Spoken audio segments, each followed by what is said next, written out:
Good morning. Welcome. It is Eric Erickson here across the state of Georgia.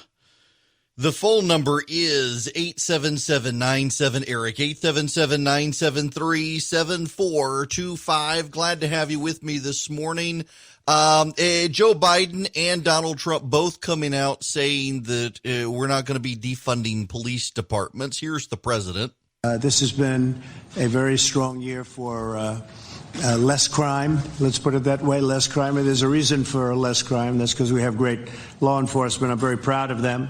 There won't be defunding. There won't be dismantling of our police. And there's not going to be any disbanding of our police. Our police have been letting us live in peace, and we want to make sure we don't have any bad actors in there. And sometimes you'll see some horrible things like we witnessed recently, but 99, I say 99.9, but let's go with 99% of them are great, great people, and they've done jobs that are record-setting. And now here's the news on Joe Biden. I think what's happened here is one of those great inflection points in American history, for real, in terms of civil liberties, civil rights, and just treating people with dignity. You've seen the Black Lives Matter painted on that street just outside the White House. Some demonstrators added equals defund the police. Do you support defunding the police? No, I don't support defunding the police. I support conditioning federal aid to police based on whether or not they meet certain basic standards of decency and honorableness and, in fact, are able to demonstrate they can protect the community and everybody in the community. You know, I want to hijack my own show here. Can we talk about the police for a moment? Look, defunding the police is not going to happen. Neither the political leadership of the Republicans nor the Democrats want it to happen. They're talking about reform. Frankly, there are pieces of this reform proposal sailing through Congress from the Democrats that actually do make some sense. Less militarization of certain police forces, for example, actually does make some sense. Increasing training makes sense. Higher standards make sense. We've seen, for example, conservatives have long agreed that in the military, at times we have lowered standards, and we can say the same in the police force. In fact, you talk to a lot of police officers, and they say that's their big concern, is that standards have been lowered. Testing standards have been lowered. Training standards have been lowered. But it is important to understand that the police are there to protect us and to serve. We have 159 counties. You know what? Let's do this together. How many municipalities in Georgia? How many municipalities do we have in Georgia? Really, cities, there are 535 in Georgia. 152 subject to Georgia general law, 7 subject to home rule, 535 total incorporated municipalities in Georgia, 159 counties, 497 special districts, 180 independent school districts in the state of Georgia. 6 counties have consolidated with their city governments. Eccles County is consolidated with an unincorporated community rather than a city. So you've got 159 counties, 152 excluding city county consolidation, 535 total incorporated municipalities. I'm actually stunned by that number. I assumed it would be more. Now, that doesn't go into the number of unincorporated areas. There are plenty of towns in Georgia that aren't incorporated, that rely on sheriff's deputies. But here's the point. The reason I raised that number, you've got 535 municipalities and 159 counties. And on a daily basis, you have police officers who are putting their lives on the line to keep people safe. And the majority of them, the overwhelming majority of them, are doing a good job and being besmirched by a bunch of people who are pushing an agenda to bring down police departments because they frankly don't like law and order. Are there bad police in this country? Absolutely. We see it with the George Floyd situation. It turns out the rookie police officer, it was his first day on the job, who's been arrested now. According to his lawyer, he was begging Chauvin to get his knee off George Floyd's neck. We see down in South Georgia in the Ahmaud Arbery situation, the police wanted to act. It was the local district attorney who told them not to. We see in Atlanta and Macon and Athens, in Savannah and Columbus and Valdosta, in Albany, in Augusta, in every part of this state, police officers who put their lives on the line on a daily basis to keep people safe, and it is nuts to treat them all as the bad guy. It is nuts to go after police in general. Must there be some reforms? Sure. Let there be some reforms. Sure. I suspect many of the good police officers wouldn't mind some higher standards so that the idiots stop giving them a bad name. But let's not paint with such a broad brush. Here's CNN on the reform package. If an individual's constitutional rights were allegedly violated. Now, what it does not do is defund police departments. I asked Nancy Pelosi, the House Speaker, about this, and she, like other Democrats, are steering clear from that rhetoric of embracing defunding the police departments, saying that is not the plan on the federal level and that this is a debate that has to happen on the local level. Have those debates at the local level, that is a local decision, a local level. But to do so, that doesn't say we're going to pile more money on to further militarize the police. No, we're going to address mental health issues, education issues in our communities as well. You know, there's a striking thing here, and Charlie pointed this out to me. Credit where it's due, Charlie pointed this out. Do you hear Nancy Pelosi now talking about mental health? Every time there is a school shooting in this country, every single time there's a school shooting in this country, when a young white male shows up and fires up, shoots up a school, you have conservatives saying, you know what? We need to talk about mental health, and liberals are like, you shut your mouth. No, we need to take people's guns away. You shut your mouth. Don't you bring up mental health. And now suddenly they want to talk about mental health. Good. I'm glad they want to talk about mental health. We should have been doing this for a while. It does make you wonder how many people, how many of them have PTSD, how many police officers are dealing with it, how many soldiers come back, become police officers, are dealing with it. We do need to deal with the mental health issue. It's just pretty damn convenient that the Democrats decided to talk about it now when every time there's a mass shooting by mentally ill teenage white boy. No, let's just take everybody's guns away. We don't need to talk about mental health. We're besmirching people with mental health when we do that. That's always their line. No, we can't suggest that people who have mental health are school shooters. No. Now suddenly we're going to talk about mental health. Because of the police, and there is the subtle slight there. Isn't there? It's the subtle slight that maybe some of these people have mental health issues, and that's their problem. Reforms need to come. Reforms need to happen. Congress is going to consider a package, and there actually appears to be bipartisan support for some of this. Now, what would it be? The demilitarization of certain police forces outside of urban areas would be one of those aspects.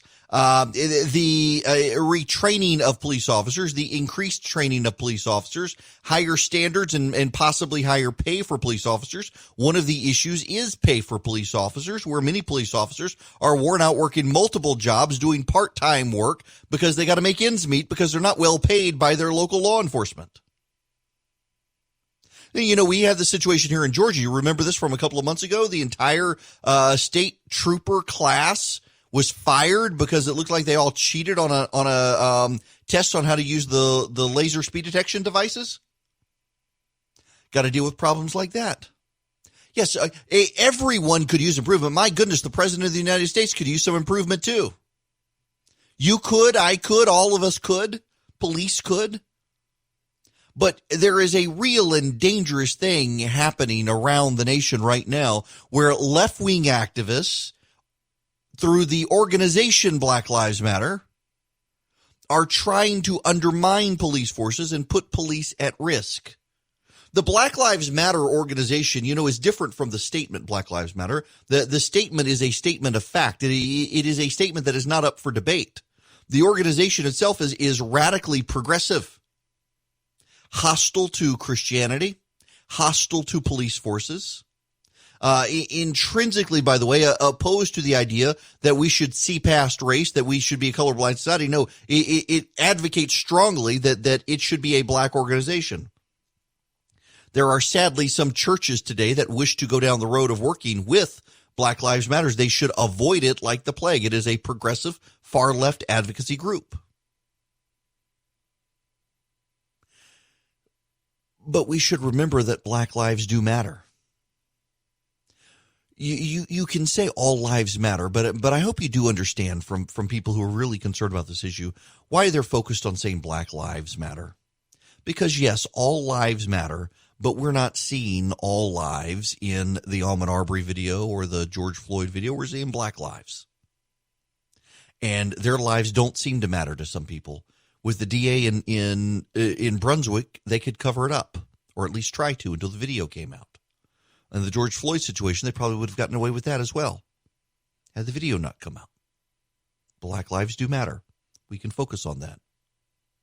But police lives matter too. The police matter. Police put their lives on the line every day. They have they're 18.5 times more likely to be shot by an armed black man than an unarmed black man is to be killed by the police. Those are just the numbers. It is just the life of a police officer can be disruptive to their families, can be disruptive and cause their children to fret and worry. They may not come home at night, depending on the situation. Every time they stop someone these days, they have to wonder, are they going to get shot by someone who is an activist against the police, who hates the police, is a criminal and willing to kill the police? There are bad police officers. There are bad people. Joe Biden said it the other day, that 10 to 15% of the country is bad. No one's lighting him up on that. There are bad police officers. There are bad white people. There are bad black people. There are bad Hispanic people. And there are really good black people and really good white people and really good Hispanic people and really good cops and really good activists and really good liberals and really good conservatives and really good Democrats and really good Republicans with whom you may just disagree on things. But in these conversations so many people are having right now, let's just acknowledge that black lives do matter and police lives do matter as well. And we need to be careful in our conversations not to besmirch an entire group of people who keep us safe on a daily basis because of some of the bad people within their ranks. We should work to improve the standards to help the good people there maintain their reputations and not see these bad people. But come on, y'all. Some of what's happening out there right now, some of what I see even from some conservatives who they're going after police, particularly though on the left, few conservatives, a lot of people on the left, that's just unacceptable and we need to call it out. Oh, the president's on Twitter right now making the situation worse. Just, man, unreal. Just a point, someone just hit me on Twitter. You know how the protesters are now screaming that people are painting with too broad a brush because they're getting them confused with the violent protesters, and the violent protesters and the regular protesters aren't the same people. Kind of like how gun owners feel. Gun owners are always blamed for contributing violence and killing people in the country. When some crazy guy breaks the law and gets a gun, it's gun owners' problems. Or the police. It's the police's fault. All of them when one of them does something wrong. Just oh, man, people painting with the broad brush. Let's go to the phones. Cliff and Warner Robins. Let's see. Can I get you? There you go, Cliff. How are you? I'm fine. Can you hear me okay? I can hear you. Thanks for calling. All right. Yeah, I've been thinking for some time about the situation with, defunding the police. They're calling for that for the wicked acts of the man in the George, I forgot his last name right now, but anyway, George Floyd's case. But a while back, not recently, Harvey Weinstein was convicted and sent to prison, and he's in the Hollywood business and industry. I didn't hear anybody coming out, well, let's boycott Hollywood based on one bad actor. I know he wasn't an actor per se, but well, yeah, you're right though. Imagine Hollywood calling for a boycott of Hollywood because of Harvey Weinstein. Well, and you know what's so interesting? I'm glad, Cliff, that's such a great point. Thank you for calling in. That makes my day. Yes. You didn't boycott all of Hollywood because of, let's see, Harvey Weinstein and who else? You had the James Franco situation, and who else? You had the, what's his name? The Bryan Singer stuff. Who else? On and it goes. We got all of these people in Hollywood behaving badly, and there's no boycott Hollywood. But oh my goodness gracious. It is, okay. All right. I'm going to stop there. There's an election today. Did y'all know there was an election today? There is an election today. Brad Raffensperger is going to join me at the top of the next hour. We've got the congressional primaries in Georgia, and the Democratic turnout in the metro area has been massive in Gwinnett County. 2 times as many Democrats have turned out as Republicans. But now, I got to tell you, the media is seizing on this. We're getting more of the, will Georgia turn blue this time stories. No, there is a massive Democratic turnout because in most parts of the state, there aren't any primaries on the Republican side. You know, I've mentioned before, I've got to vote in the Democratic primary day. I'm as soon as the show is done, my polling precinct is just really kind of across the street from where my neighborhood is in the local church. And I will be going there. I will be casting my vote, and I'll be voting in the Democratic primary. Why? Because in Bibb County, where I live, all of the contested races are nonpartisan, except for one. That is the district attorney race. And the district attorney race is going to be a partisan race on the Democratic primary. No Republicans qualified. So if you want to vote in any of the contested races to have an impact, you got to vote on the Democratic ballot, because that's the only race. Now, I mean, in my area, you know, we've got a mayoral race in Bibb County. I'll vote for my friend Larry Schlesinger, or Blake Sullivan. Also would be good. And then Mallory Jones is on my county. He's my county commissioner, and I have to vote for him because there have been times that my trash hasn't been picked up, and I call that guy, and man, he gets my trash picked up quick. You know, when I was on city council, I actually got yelled at in the grocery store one time because someone's trash had not been picked up. I was at those of you in Macon know where the Publix is on Tom Hill Sr. They're about to shut it down and move it.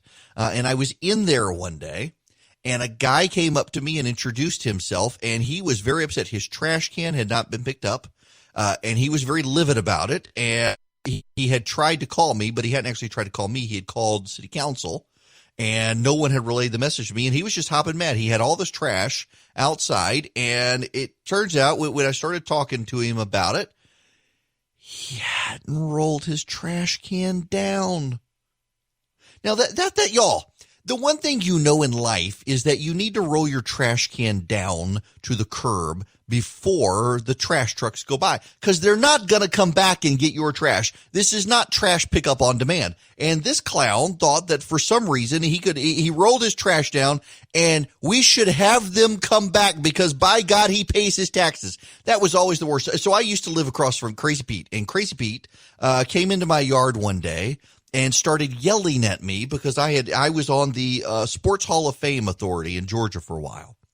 They had a wonderful facility, but they were beginning to wind it down. They were moving it out of the city. A lot of the big the Georgia UGA and stuff, they didn't want it there. And so I wrote, we need a new courthouse. It's the perfect facility for it. And he came over and started yelling at me. I was no expert. How did I know this stuff? And he finally got really unhinged and started yelling at me. How many people did Dick Cheney and I kill that day? Seriously, he did. And I never realized he was that far progressive. But then he starts yelling at me that I can't walk away from him. He pays my salary. Well, actually, he didn't. But man, you get that. And Mallory, you call him, he's always so nice. He picks up your trash, gets the trash there if they've missed your trash.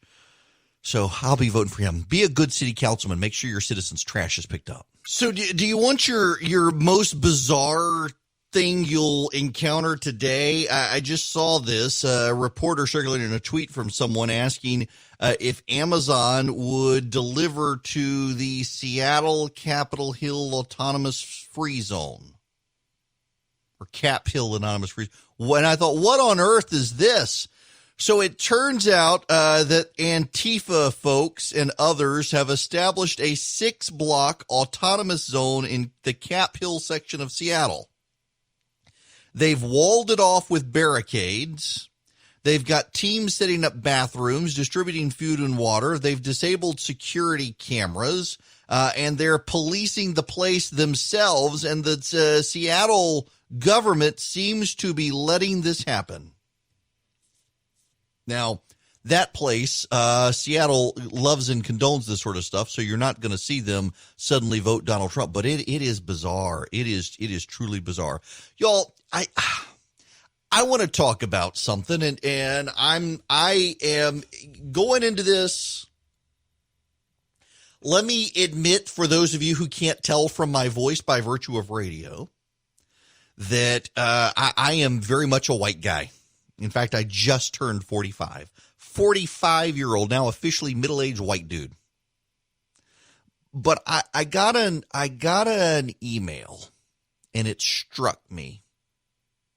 I mean, just struck me to the core, from a listener to my program who reads my website, The Resurgent, who is black. And he said he was really angry with what's happening.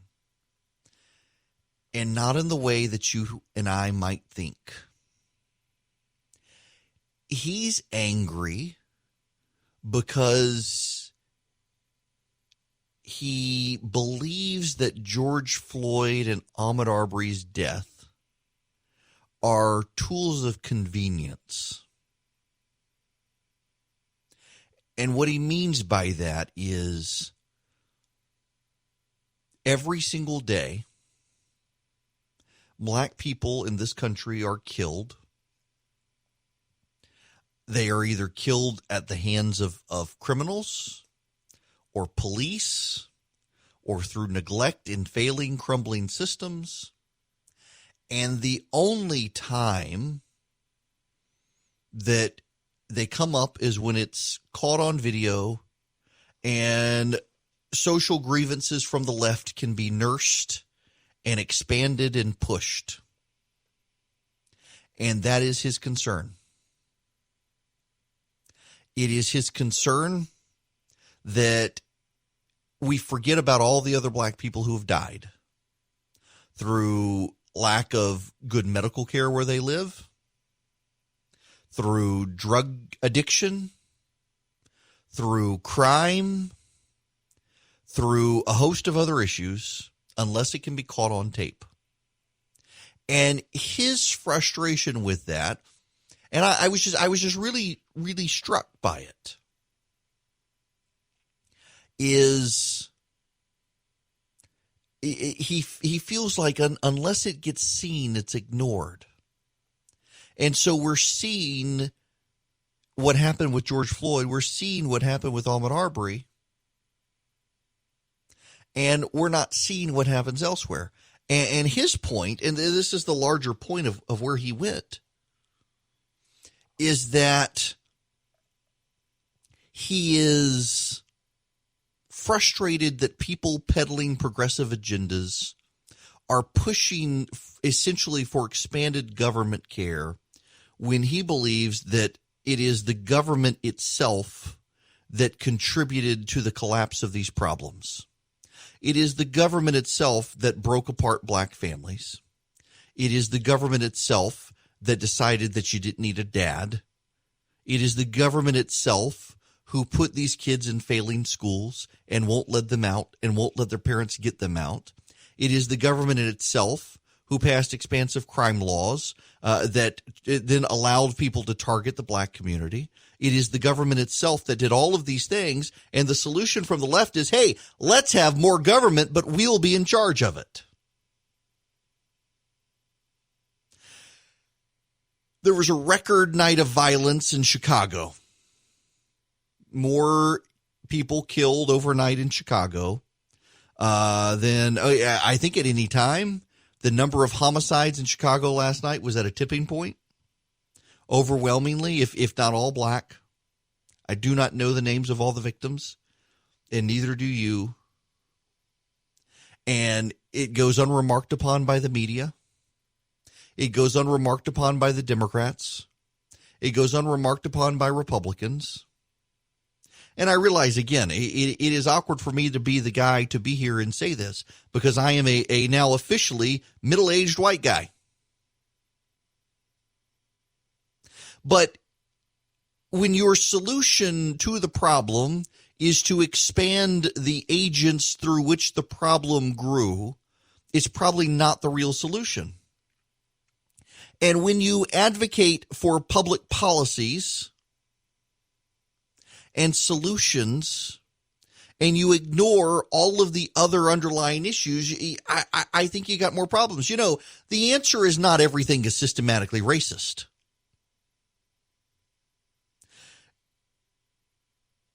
There is racism. And we're a nation that had slavery for 300 years. We had segregation for over 150 years, and now we're, 50 years removed from the Jim Crow era at best? They're going to be ongoing fallout. Slow rolling healing over time. But, man, I got to tell you, I was just struck by this email that this listener of mine just feels, as a black man, feels so put upon and so outraged that we focus on the video deaths of Ahmaud Arbery and George Floyd, and we should. But what about all the other people who are dying every day in this country who are black, who have been failed by government, failed by the system, and the solution is always to give them more of that which failed them? What about the school system? There's a big drive to get rid of police unions. What about the teacher unions? We can't get young black children who are struggling to read and write out of public schools because teachers' unions don't want them to go anywhere else. They're captive to the system. What about the government healthcare system? We got to give more government healthcare, not allow any free market reforms to the healthcare system because, you know, the free market is bad. And what about within these communities where there is violence and there is crime and it's black on black crime? It's not white people coming in to commit the crime. It's black on black crime. What do we do with that? Do we not talk about that? Do we believe, you know, that there's this idea, some people now, I see it more and more on the right. I used to only see it on the left, that if you're not in a particular community, you can't talk about it. So, for example, if you did not join the military, don't talk about the military. Only left-wing hacks who had joined the military and hate it can talk about it. Or you can't talk about medical issues because you're not a doctor. Or you can't talk about issues within the black community because you're not black. We see this as society divides everyone up. But shouldn't we be concerned with the number of people being killed within the black community? The crime and the drugs and the failure of schools and the collapse of families. You know, this Black Lives Matters organization actually says that it is a Western thing. The Western, the nuclear parent household is a Western thing. They want to disrupt it. No one is opposed to people living in a community with the community all taking care of each other's children. But to undermine the nuclear family, because have we just given up on it? We've decided that the nuclear family is somehow not good. No, it's actually very good, and all the data shows, and yet we've got to ignore that data because we don't want to make people feel bad who came from broken homes. We don't want to make people feel bad who have single moms. We don't want to make the single moms feel bad, so we're not allowed to talk about it. There's a lot of stuff we're not allowed to talk about, and that gets to this listener's email and his point. How much of this are we really allowed to talk about? Because there's a great deal more that we should talk about. And it's not happening in conversations in black media voices. It's not happening in white media voices. It's not happening in the media. There are a host of problems, and it's not just police brutality. And it's not systematic racism. And a lot of people are trying to blame it on systematic racism when there are other problems, including an overly helpful government that decided that it could take away people's need to help themselves. And it did so lovingly, and it did so to nurture, and it did so because they were at a time when the Great Society and the rest were passed. We were at a time where there was still a lot of racism in this country, openly so. But it didn't necessarily help people. And now we have this situation, and we have these dead people in Chicago, victims of violence, and it happens on a daily basis. And it never gets coverage. And when the right points out when there's a school shooting, we say, hey, look at all the people who got killed. No, we're not going to look there. When do we ever look there? When do we ever look there? When do we ever look at the failures of the medical community? When do we ever look at the failures of the schools? We're not allowed to look at the teachers' unions. Nope, we can't look at the failures of public schools. Until we're really willing and able and honest to address these other issues. And, I'm not going to say that, conservatives have every answer. I'm not going to say that. I believe conservative philosophy helps getting people to be independent and liberty-minded and focusing on their own care. But we do have to have government involvement in some cases. We do have to have a social safety net for those who will not be able to take care of themselves. But it does seem to me to be worth considering. Maybe the government, particularly if you believe the idea that the whole thing's racist, maybe the government has made the situation worse. I don't actually think that's necessarily the case, but in some cases it certainly has. I don't actually think we're dealing with systemic racism across the board. I really don't. But there's certainly racism. There are certainly institutions that ignored black voices.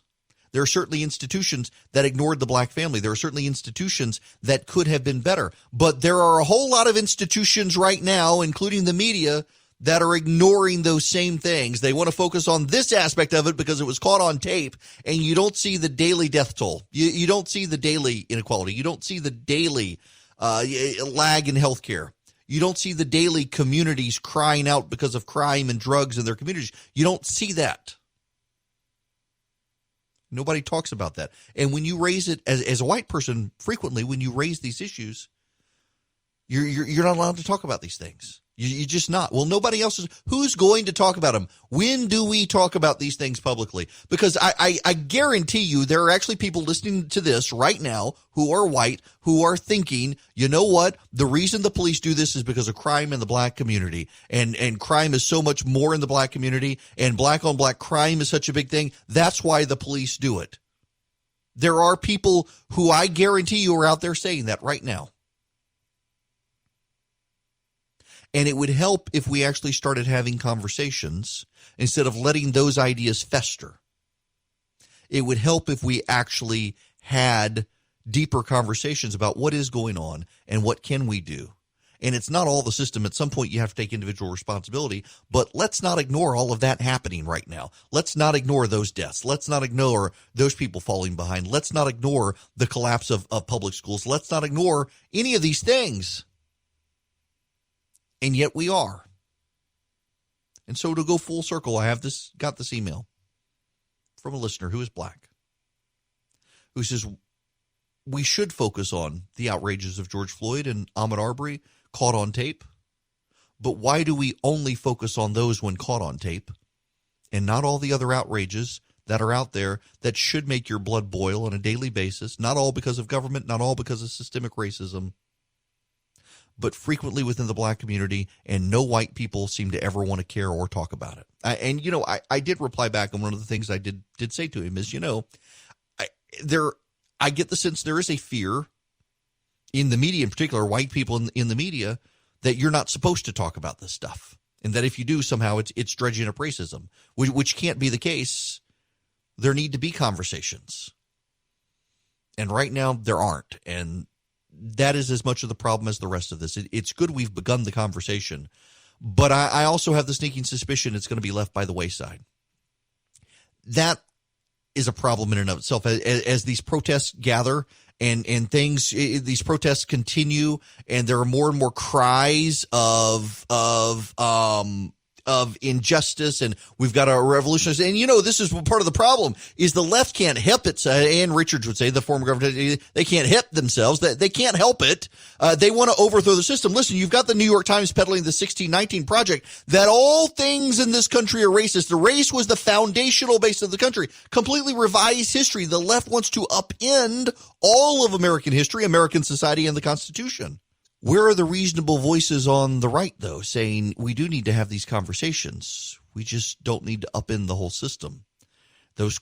We need those voices, too, and we don't have them right now, and that's a problem. So have you been canceled yet? Have you been canceled yet? I keep expecting we're all going to be canceled. Maybe we could cancel the year. It would be great. 2020 is canceled. Okay, there's the reason I bring up canceling. Can we cancel 2020? Everybody's getting canceled. Do you know who Hartley Sawyer is? I don't know who Hartley Sawyer is. I know for purposes of talking right now who Hartley Sawyer is. This is the dumbest story of the day. He is 35 years old. He was on Young and the Restless. And now he was on The Flash. And he played Elongated Man. Ralph Dibny was Elongated Man on The Flash TV show on the CW. Well, he was there. Let's see. He was on The Flash from 2017 until now. He was a recurring role in season 4, and then was there in season 5 and 6. And now he's been fired, gone. Why? Because of a series of tweets he posted from 2009 to 2014. So from 2009 to 2014, he posted things on social media, and he's now been fired. And let's see, he wrote, "The only thing keeping me from doing mildly racist tweets is the knowledge that Al Sharpton would never stop complaining about me." He wrote in 2012. In 2014, he wrote, "Enjoyed a secret boob viewing at an audition today." And he several other, my words, he issued an apology. But y'all, listen, his statements, had a lot of them were very offensive. They're 2009 to 2012. Is he the same person in 2020 that he was in 2009? Is he the same person in 2020 that he was in 2010? I mean, he was a teenager, and now he's 35 years old. And Adam Rapoport, same thing happening. You may not know who Adam Rapoport is. Adam Rapoport, the editor-in-chief of Bon Appetit magazine. Subscriber here. We used to be, actually. I don't subscribe right now. He's quit. He was pushed out. There was a rebellion among staffers who said that minority voices at the magazine were being shoved aside. One said that minority voices were not getting compensated when appearing on videos. There's no truth to that, apparently. But that didn't let the internet stop. No, the internet fired it up. They pulled up a picture of him from 2017 in a Halloween costume. And then what's her name? Allison Roman. Allison Roman is the food writer for the New York Times, who got into a tiff with Christy Teigen. And Allison Roman dressed as Amy Winehouse in 2009 as a Halloween costume. And people pounced on that and said she was ridiculing ethnic minorities by dressing like that in 2009. The cultural revolutionaries are turning, and internet bullying. I've got a theory. Many of the people who are the internet bullies were the kids who were bullied as kids, and now they have the power of the internet and the clout, and they are just as nasty as the others. It is Lord of the Flies on the left right now. Piggy gotta die. My son is reading Lord of the Flies right now. But that's exactly what's happening on the left right now. It is an American cultural revolution. You know the great big difference between the Chinese cultural revolution and the American cultural revolution? In China, those people didn't live. The ones Mao purged in the constant struggle, they didn't live. In this country, they're all going to live, and it's going to be fascinating to watch what happens. And all these people, by the way, are on the left. All of the people being purged are on the left. They're just not that far left. They're the Mensheviks, and the Bolsheviks are purging the party. And it's fascinating to watch this dynamic happening on the left. But all these people, it's not like they're going away. They'll be rehabilitated in some way. They'll make some big contribution. People will say nice things about them, and they'll slowly start coming back. And the odds are it's all very fake, which, of course, will lead to a greater purge later when people decide they didn't really mean it. They were lying. We must be more violent. It's fascinating, humorous to watch this. As long as they're fighting with each other, they're not coming for us. But be warned, this is going to continue in this country. Now, when we come back, let's shift gears. We have an election here in Georgia today, primary elections. Not a lot of contested races out there. Congressional races are around the state. Secretary of State Brad Raffensperger, he's going to join me to talk about this. New voting machines happening in the state of Georgia. Fulton County, naturally, having all sorts of problems. They always do in the state. We'll cover all this when we come back. Father's Day can be stressful trying to find the perfect gift for dad. Thankfully, Tommy John, the revolutionary underwear and clothing brand, knows that comfort is for everyone. Yep, even your dad. So give him the softest, most breathable base layer he's ever worn. Their new and improved men's underwear is now twice as durable as his current pair and infinitely more luxurious, guaranteed. Plus, Tommy John is offering their best Father's Day deal ever with 25% off site-wide, including easy-to-gift sets that you can order straight from your phone directly to your dad's door.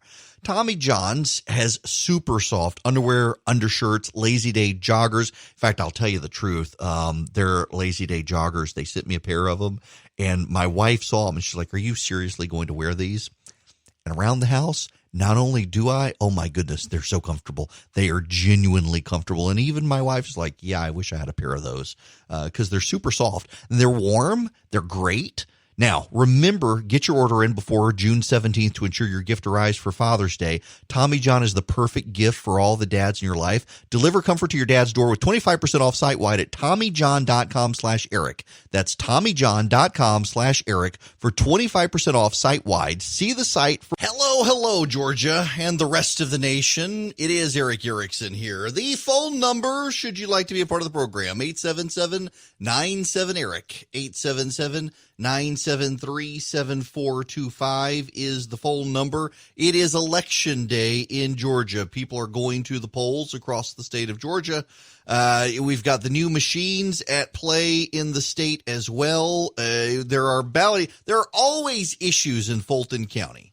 And there are issues related to ballots. In North Fulton,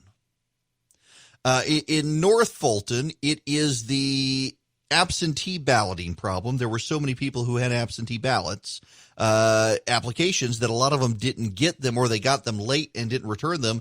I know a number of people today who had to go for file provisional ballots because they'd gotten absentee ballots at home, but then they didn't actually return them because they got them so late. They just decided to show up today. In South Fulton, this is the Atlanta area, for those of you outside that area, there were machine problems this morning. They appear to be isolated in that area. They are not statewide problems in the area. But, every election, this is part of the thing you got to understand, though.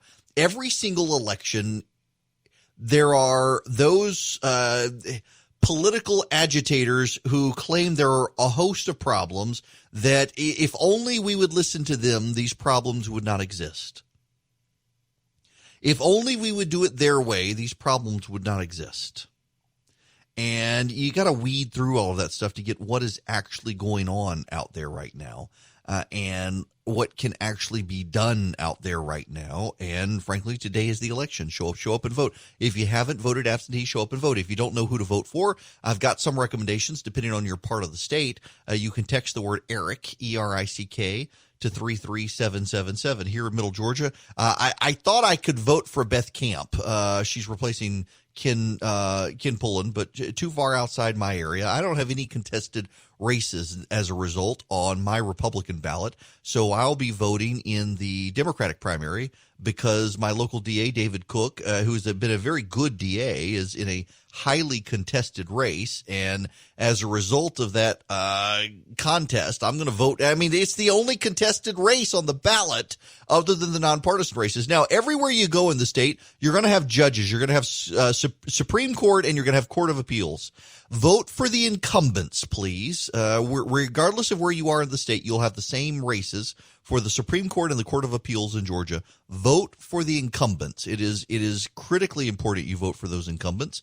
They are being challenged by left-wing activists who are kind of probing the system, hoping to get them thrown out of office. It would actually be a big deal if they did. And part of the problem right now, honestly, is that nobody really knows because of the pandemic. No one has really any sense of what's going on the ground. I was talking to a campaign operative last night. He said the numbers are just crazy. They've never seen the number of people voting like are voting in his area, and largely because of absentee balloting. And nobody knows what to predict. And as a former political consultant, this is always the fun time because you really have no idea. And today's the day. I would always sit in my hammock all day and just wait for the polls to come in because there's literally nothing you can do on election day if you're a political consultant. But there is somebody who has a lot going on today, and yet he's taken time out of his busy schedule to join us for a little bit. The Secretary of State, Brad Raffensperger, joining me now from Atlanta. How are you? I'm doing great, Eric. What about you? I am doing well. So today's the day as a candidate or consultant, you can do absolutely nothing. And this is the day I'm sure you're fielding reports from all over the state about different issues. How's it looking out there? Well, we're actually in Cobb County right now, and it is just running really smooth. But that goes to the competence of the Cobb County election officials. Obviously, we're hearing about the Fulton County failures. It's really frustrating. I live in Fulton County, but it's happening in North Fulton, South Fulton, and Central Fulton, all over the county. They had 2 additional months to get ready. They've had those machines in place for 6 months. They could have been training, and retraining their folks, but they just have user error of the poll workers, and it's just unacceptable. And that's why we opened up an investigation last week. We had the issues with the absentee ballots that just people applied early, they never got them, or they got them late. And that's just unacceptable. I know the commissioners, they're hearing from their voters, but they're upset, and they're seeing these system-wide Fulton failures. Well, I want to focus on this for a minute because every time this happens, there are stories, and it doesn't matter whether it was Kathy Cox or Karen Handel or Brian Kemp or you, the media blames the Secretary of State for these, but these are county boards of elections who run these elections, and they oversee them, and it seems like it's always the same counties that have the same problems, and you're not responsible for it. No, if we were responsible for Fulton, we would have cleaned house a long time ago, and I would have put in the team like I put in to stand up this absentee ballot program. You think about it, in 6 days, we got the applications out for the absentee ballot. That's something that even the private sector probably couldn't have handled. We have a great team, but they all come out of the private sector experience, so we know how to get things done. But with Fulton, the voters were at the whim of the Fulton County Election Board and then the officials that they hire. And so they're the ones that are suffering, the voters at the end of the day. But I look at what's going on in Lowndes County, you look at what's going on in Richmond County, Columbia County, Muskogee County. Other counties get it right. Out of 159 counties, there's just one that just stands out there like a really bad apple. And it's sad because it's the voters. I voted absentee, and I'm glad I did, based on what I see with the Fulton failures today.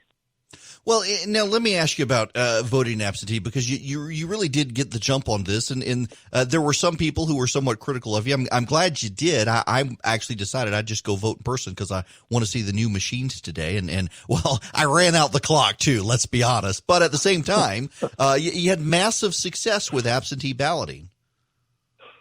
Yes, we did.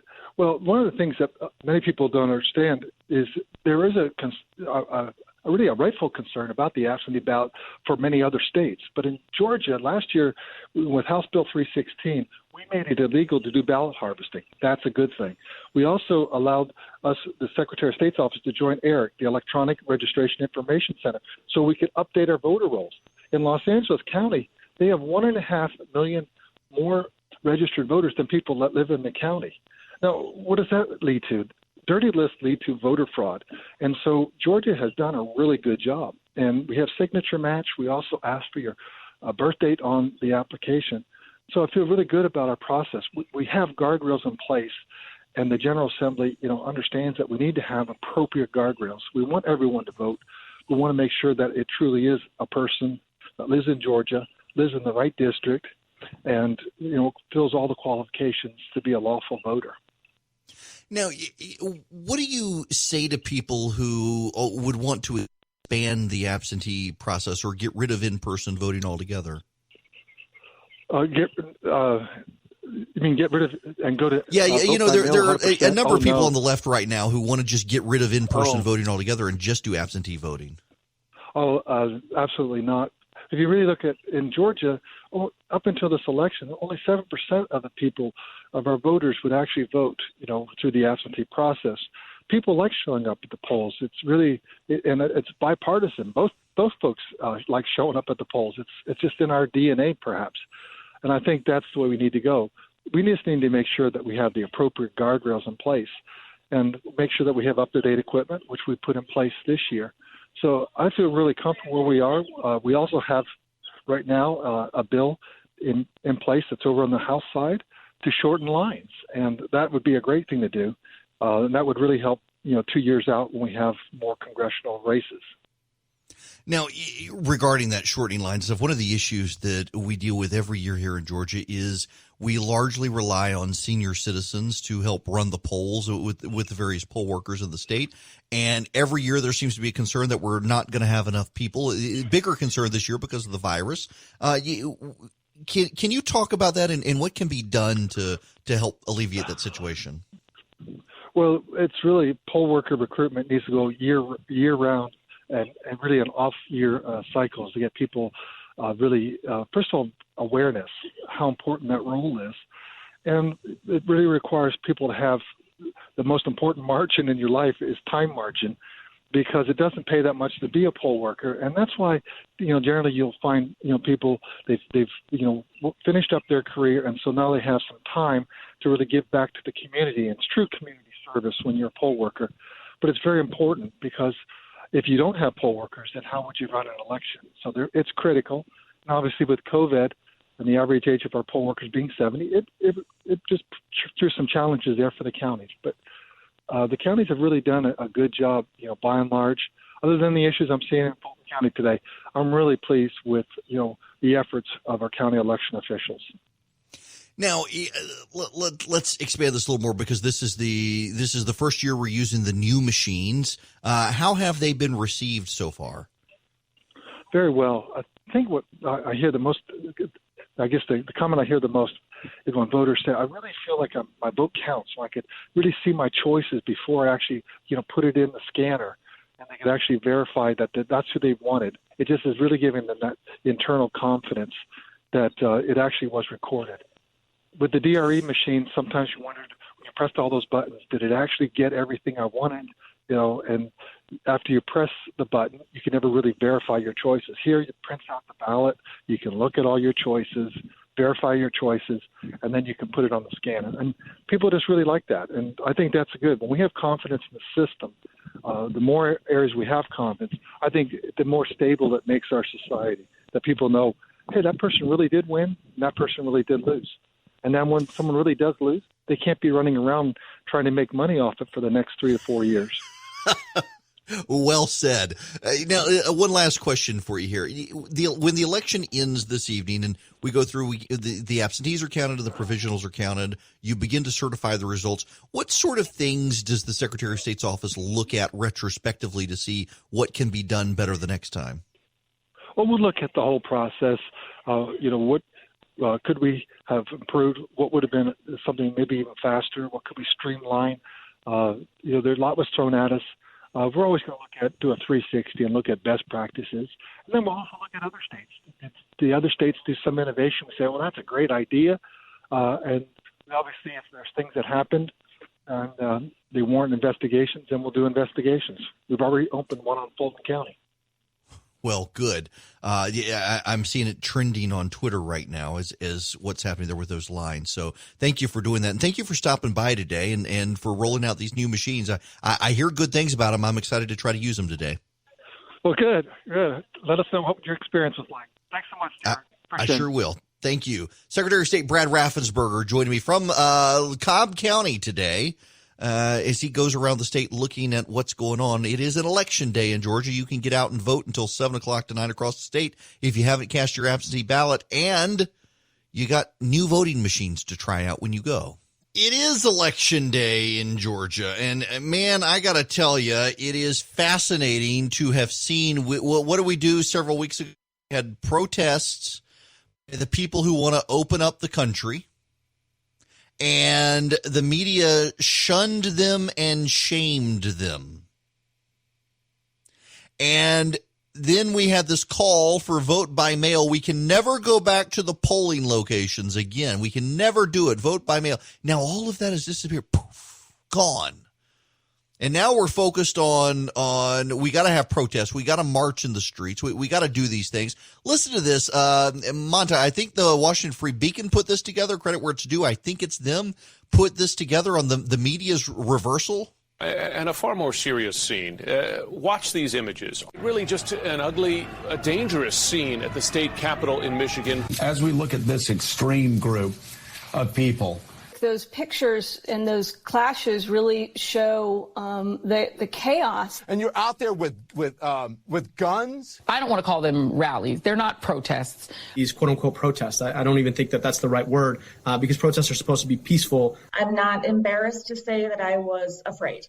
It's not clear what they're demanding to infect other people, demanding to make other people sick. It's dangerous, and these people can take this home with them and hurt their families and all the rest. I'd like to ask them if they're willing to sign away their right to treatment if and when they get infected. Who the hell do you think you are? I don't understand what is wrong with people. Stay at home. I want to be clear in how I characterize this. This is mostly a protest. It is not, generally speaking, unruly. That ain't a riot, what we're seeing right now in Minneapolis. Any reasonable person would say we shouldn't be destroying other people's property, but these are not reasonable times. and please show me where it says that protests are supposed to be polite and peaceful. The beautiful thing is we're seeing citizens who are caring and concerned. They're hitting the streets. Heartwarming to see so many people turn out peacefully. You know, Brooke, I think this is a march, really. But as they're coming off, it's peaceful. They're saying peaceful protest. Across the country, it's bringing people together, community with unity. People are risking COVID to explain to this country that we're fed up.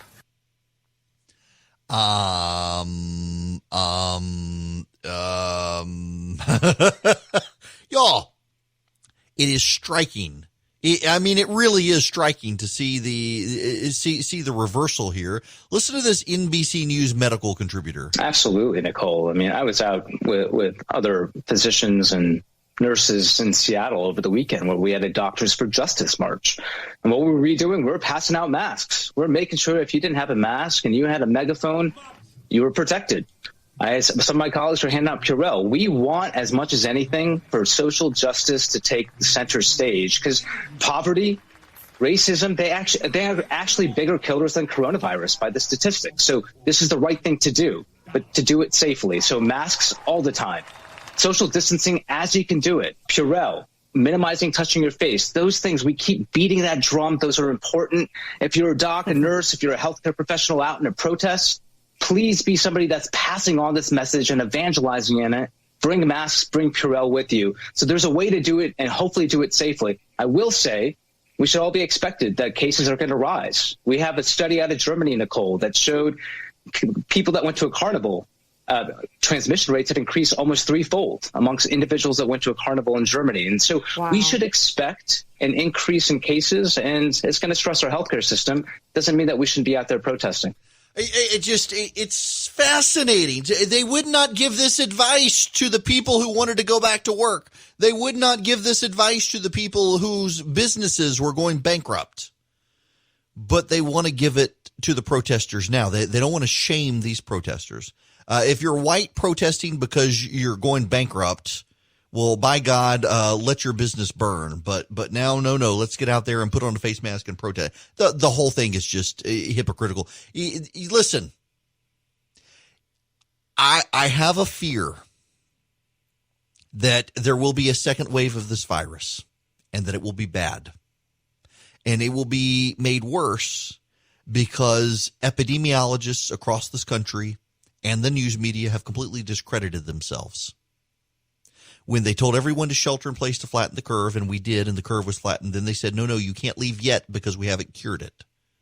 And then you definitely can't leave to protest about reopening, but by God, get out there in the streets as quickly as you can and protest injustice in America, unless the injustice is you being shut out of your business and going to jail for daring to cut someone's hair. They have discredited themselves. You know, we need an honest media. We need objective scientists. It's like, okay, have you heard about the J.K. Rowling thing? J.K. Rowling, the author of Harry Potter, is opposed to getting rid of womanness. Now, what do I mean by that? What does she mean by that? Well, she doesn't like the fact that people will come out and say that people can have periods. She actually responded and said, actually, there's a name for that. It's not people. It's called women. Only women have periods. And trans activists and leftists are trying to burn this woman who is solidly on the left. And they're trying to burn her down for daring to say only women can have periods. Daniel Radcliffe, who played Harry Potter in the movies, came out and said, the medical community actually says that trans women are women, and they know more than Joe and me, J.K. Rowling. Okay, so you've got a dude mansplaining to a woman that other people than women can be women and citing medical professionals. What about the science? There's not a bit of science out there that says men can become women or women can become men. Not a bit of it out there. And yet, that's what they do. That's what they agitate for. It is amazing to me for all of you who are just waking up and realizing how the scientific medical community has been hijacked by these people. Been saying it for a while. That when they come out and they say, boys can become girls, girls can be, you're born gay or straight, but you get to pick your gender. That's not science. That is religious dogma. And now we're seeing it with the protests. You can't go protest to open your business, but you can protest this injustice that the media gives you permission for. The hypocrisy knows no, but they are discrediting themselves before our very eyes. Hello, it is Eric Erickson here. The phone number, if you want to be a part of the program, 877-97-ERIC, 877-973-7425. And let's see. Let's see. Hang on. This is worth playing. Joe Biden has an advertisement out.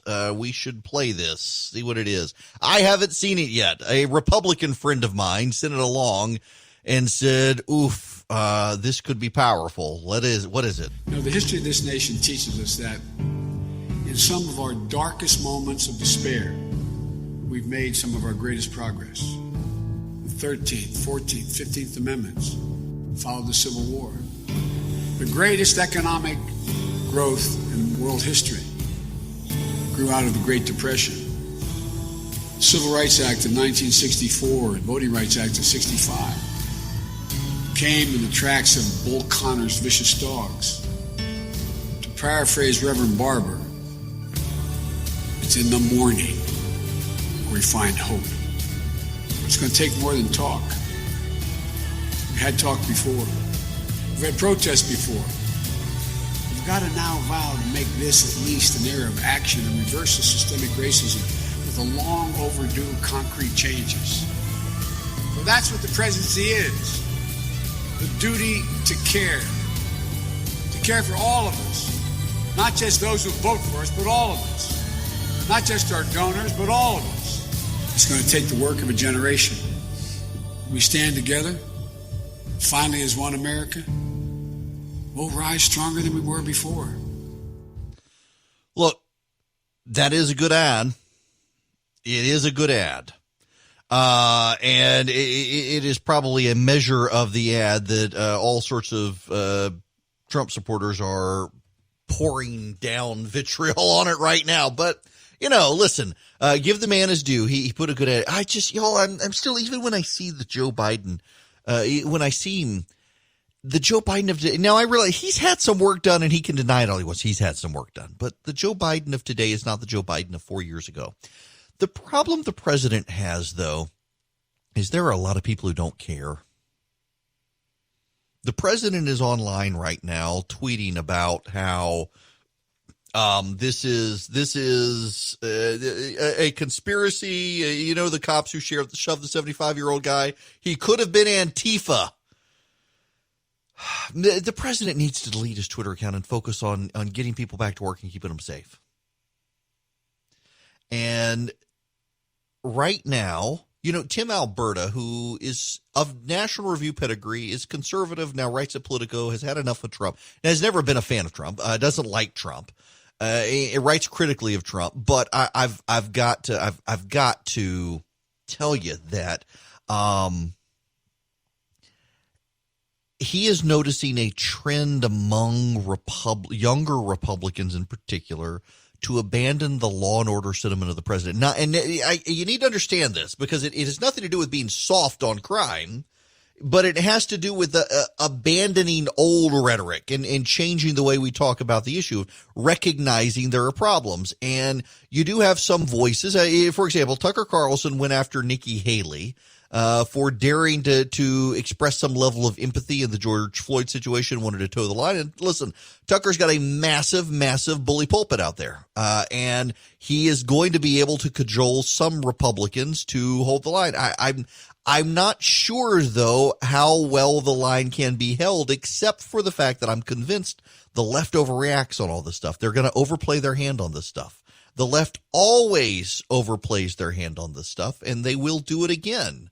I mean, for example, let's take the situation at the White House. Here's the Attorney General, William Barr, talking about it. The image has somewhat been created and miscreated in the sense that I haven't seen any videos on TV of all the violence that was happening preceding that. You were hit or something, or something was thrown at you? Well, I did go to the park before the actual operation to move out the perimeter, and I personally saw projectiles thrown, and 2 were thrown at me. And the police officers there and my security detail made me move back because they said that projectiles had been landing in a certain area, things like rocks. Bottle was thrown at me. They weren't the peaceful protests. Now, I will say this, the park police did lie when they say no tear gas was used.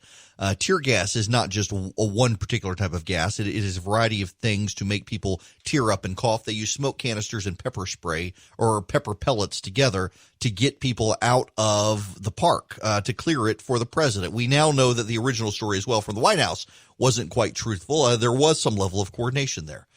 But the media tried to play this all as super peaceful, and it really wasn't that peaceful. Never underestimate the ability of Democrats to overplay their hands.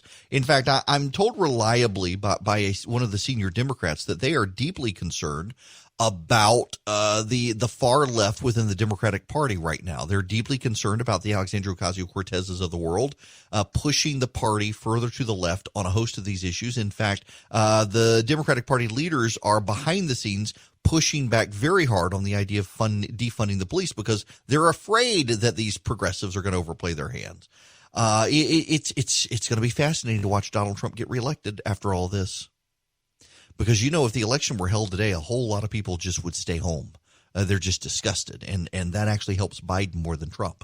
You're going to see a reckoning, though, on the Democratic Party side. And here's the thing. I want to throw this out there for you. This isn't really what I wanted to talk about here. I wanted to throw this out there, though. Can you imagine that ad I just played? Let me, and again, this is worth doing. I want to play this ad again. This thought pops into my head as I was watching it the first time. Let me play this ad again. I want you to listen to this. This is Joe Biden's message, clearly targeting black voters. Maybe because he's not going to have a black vice president. I don't know. Listen to this. In some of our darkest moments of despair, we've made some of our greatest progress. The 13th, 14th, 15th Amendments followed the Civil War. The greatest economic growth in world history grew out of the Great Depression. Civil Rights Act of 1964 and Voting Rights Act of 65 came in the tracks of Bull Connor's vicious dogs. To paraphrase Reverend Barber, it's in the morning we find hope. It's going to take more than talk. We've had talk before. We've had protests before. We've got to now vow to make this at least an era of action and reverse the systemic racism with the long overdue concrete changes. I'm going to stop it there. We got to reverse systemic racism with long overdue concrete changes. What happens to the Democratic Party if Joe Biden does get elected in November and none of this happens? What happens to that party? I'll tell you what happens to that party. Everybody's looking for the crack up of the Republican Party. There's going to be a crack up of the Democratic Party if that happens. If that actually happens, you're going to see the Democratic Party turn on itself, and they are going to head towards the deep thoughts of Alexandria Ocasio-Cortez, and it's going to end badly for them. They will be, Alexandria Ocasio-Cortez could potentially lose her own reelection bid because, she chased out Amazon from her, put a bunch of people out of work in Queens or Brooklyn or wherever she was. A lot of people there very upset with her. The great mind, Alexandria Ocasio-Cortez, an advisor to Joe Biden, is going to throw you. Listen, she backed Bernie Sanders. She didn't want Biden. She didn't even go for Elizabeth Warren. She went with Bernie Sanders. Bernie Sanders, a man who's not even a member of the Democratic Party. If Joe Biden were to do all of this, run those sorts of ads, get elected, and nothing changes, good Lord, you would see the crack up of the Democratic Party. I mean, look what's happening with the woke progressives right now, turning on each other. You got the editor-in-chief of Bon Appetit magazine chased out the door for something that happened years ago. Allison Roman of the New York Times nearly chased out for something she did in 2009. You got Refinery29, some lifestyle site. That person was chased out as well because she didn't listen enough. I mean, you're having the purges beginning on the Democratic side. They just haven't inside the party. They will. And now, Deep Thoughts by Alexandria Ocasio-Cortez. But here in D.C., it's so weird. It's like everybody is like a spy. Like, it's so bizarre. It's like you could go out and get a cup of coffee, and the person that's like sitting at the table in the corner of the restaurant is like, then they go and text all of their friends that they saw so-and-so at this cafe, and it's like triangulation. It's super weird. It's just, super weird. That was Deep Thoughts by Alexandria Ocasio-Cortez. Now, full disclosure there, we didn't change a word in what she said. We did not change a word in what she said. And she is increasingly a voice that is listened to on the left and within the Democratic Party. Let's just be honest here. Joe Biden is giving her a head pat. But, man, if Joe Biden doesn't do the things he sets out to do on this campaign, the Democratic Party is going to fracture badly. You really are going to see the far left really fundamentally take over that party. It's going to be intense to watch. It's going to be kind of funny to watch. I would much rather it happen if Joe Biden doesn't get elected. But my goodness, one way or the other, it's going to happen. The far left of this country increasingly cannot be contained by the Democratic Party. And every single time they try to advance in this country and they get nowhere because the Democratic establishment stops them, they just get angrier. And they get more people to come into and again, this is important. Bernie Sanders was not a Democrat. He's an independent. He's a Democratic socialist. He's on the left. He's not of the Democratic Party. And there actually is a difference still between the Democrats and the Democratic Socialists, although you'd never know it, because the overwhelming number of the most vocal people on the left are socialists. They're not actually within the mainstream of the Democratic Party. Their day of reckoning for that party, it's coming. Just as Donald Trump was disruptive of the Republican Party, they will be disruptive of the Democratic Party. The difference is that Donald Trump got to run against Hillary Clinton, who everybody hated, and that gave him a shot. Joe Biden, even if he wins, people like Joe Biden, and he's not a fundamentally transformative person. He can't be. The man is 80 years old. Now, he could die in office, and his vice president could become president. He could, God forbid, but it could happen. I mean, this is why Democrats are staking so much on vice president. But man, y'all, if Joe Biden becomes president, he serves for 4 years and leaves, because he's saying he's going to be a one-term guy. He serves for 4 years and he leaves, and he hasn't made the changes that he said he would make. You're going to see the Democratic Party captured by the left, and it is going to be intense to behold. Hello there. The phone number, 877-97-ERIC, 877-973-7425. I've put this off. I keep putting it off. There's other stuff that comes up, but hey, there is a website, and it annoys me. DNews. That's actually DNYUZ.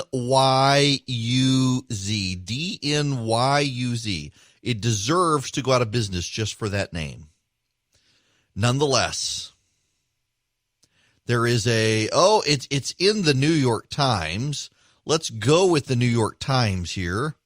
Here we go. Astrid Herndon. Astrid Herndon is, I guess he's just a reporter for the national political reporter based in New York City. The headline, is this the year Georgia flips? With both Senate seats in play and President Trump up for re-election in November, Georgia Democrats are telling anyone who will listen, this time it's real. There's a joke about Atlanta's most popular sports team and how they often fail to reach their potential. The Atlanta Hawks franchise has gone more than 60 years without an NBA championship. In 2017, during Super Bowl 51, the Atlanta Falcons were up 28-3 in the third quarter against the New England Patriots. You know what happened next.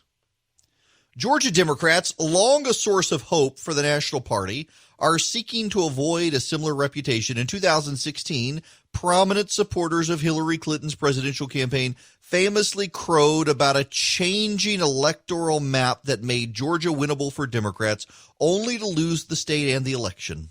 The following year, Democrats watched an expensive special election campaign slip through their fingers. And the year after that, Stacey Abrams, a former state House minority leader, captured national attention and drove record turnouts, but lost the race for governor to Brian Kemp, a Republican who has stuck close to President Trump since his election. But now, with 2 Senate seats in play and Mr. Trump on the ballot in November, Georgia Democrats are telling anyone who will listen, this time it's real. State elected officials are urging national Democrats, including Joe Biden, the presumptive presidential nominee, to make a big investment in the state, pumping the type of staffing and advertising money into Georgia that is usually reserved for Wisconsins and Michigans. The dream scenario, which would include presidential and Senate victories, but also wins in the state legislature, could upend the balance of power in Washington and provide a roadmap for other Southern Democrats who are seeking to make gains after years of being shut out. On Tuesday, Democrats will choose from 7 candidates in the race and against an incumbent Republican, David Perdue. The favorite Tuesday is John Ossoff, 33, who lost the closely watched special election in 2017 and has returned to seek high office. He earned the endorsement of Representative John Lewis, the civil rights icon. If no candidate receives 50% support in the crowded primary field, there will be a runoff. Part of this is the collapse of the GOP Southern strategy, Mr. Ossoff said, referring to the controversial political playbook attributed to President Nixon used to win over white voters in the South. We were meant to be distracted by racial and cultural divisions, but Georgia has moved beyond that. And the coalition that's already being built statewide right now transcends race, transcends urban and suburban and rural divides, and transcends regionalism. And we're seeing this play out across the South. Oh, good Lord. It is fascinating to me. It is genuinely fascinating to me that we have a scenario where the Democratic Party every year, and by the way, they leave out 2012 and 2014. In 2012, Obama tried to make a play for the state because the Democrats said it was winnable. In 2014, remember, you had all the polls came out that said Michelle Nunn was ahead and Jason Carter was ahead. Michelle Nunn ahead of David Perdue, Jason Carter ahead of Nathan Deal, and just we need a little money. We need a little money. And in 2016, the same thing. In 2018, the same thing. And now, you know what's so interesting is that Stacey Abrams used to predict 2022, not 2020. 2022 or 2024 would be the time that Georgia went blue. And you know, we may still be. And the Republican Party in the state of Georgia does have problems. The Republican Party in Georgia, they really do have fundamental problems. The party needs money. The party needs better organization. David Schaefer, thankfully, the party chairman, is doing a very good job at reinvesting in the infrastructure of the state party of the state that grew stagnant under Nathan Deal, who really did not invest the way he should have in the Republican Party as a whole. Now, Deal had been a Democrat turned Republican, not very invested in the long-term health of the Republican Party in the state, unless you were in the Gainesville area, in the North Georgia area. The state is making a bigger commitment, or the Republicans in the state are making a bigger commitment. Now, you have problems in the state, though. You've got David Ralston tied up in scandal. In fact, you've got David Ralston today down in the Peachtree City, Noonan area spending resources to try to help an opponent to an incumbent Republican because the incumbent Republican is against corruption. That's right, you heard me. The Speaker of the House, David Ralston, is spending Republican donor dollars to beat a Republican who is against corruption. You got problems there. Across the board, you got problems for the GOP in Georgia. They should not take anything for granted. But the idea that the state is suddenly at the cusp of becoming blue is not really true, and we've heard the story over and over and over again. Listen, if the GOP doesn't do something in the state, it's going to happen. But the president is still ahead in polling against Joe Biden, even though he's had a very bad time. It's just striking to see where this could go, although it could incentivize Joe Biden to pick Stacey Abrams to be his vice presidential nominee. In February, when COVID-19 was a distant concept to most Americans, gold was in the $1,500 range. The Dow was over $29,000. Today, as the virus tears apart the economy, gold's over $1,700, and the Dow is around $24,000 to $26,000, wobbling in between. Major market disruptions favor gold. Instability, uncertainty, impending inflation, they all favor gold. If you've not diversified some of your savings into gold, there's no better time than today. Protect your savings from further setbacks in the stock market. Gold, it's a safe haven. The company I trust with precious metal purchases is Birch Gold Group. And right now, thanks to a little-known IRS tax law, you can even move your IRA or your eligible 401k into an IRA backed by physical gold and silver. It's perfect for those who want to protect their hard-earned retirement savings from any more downturns in the stock market. Look back historically, when the bottom falls out of everything else, gold tends to be a safeguard savings. Contact Birch Gold Group to request a free info kit on physical precious metals. See if diversifying into gold and silver makes sense for you. The comprehensive 20-page kit reveals how gold and silver can protect your savings and how you can legally move your IRA or your 401k out of risky stocks and bonds into a precious metals IRA. To get your no-cost, no-obligation kit, go to birchgold.com/Erickson. That's BIRCH gold.com/Erickson, ERICKSON.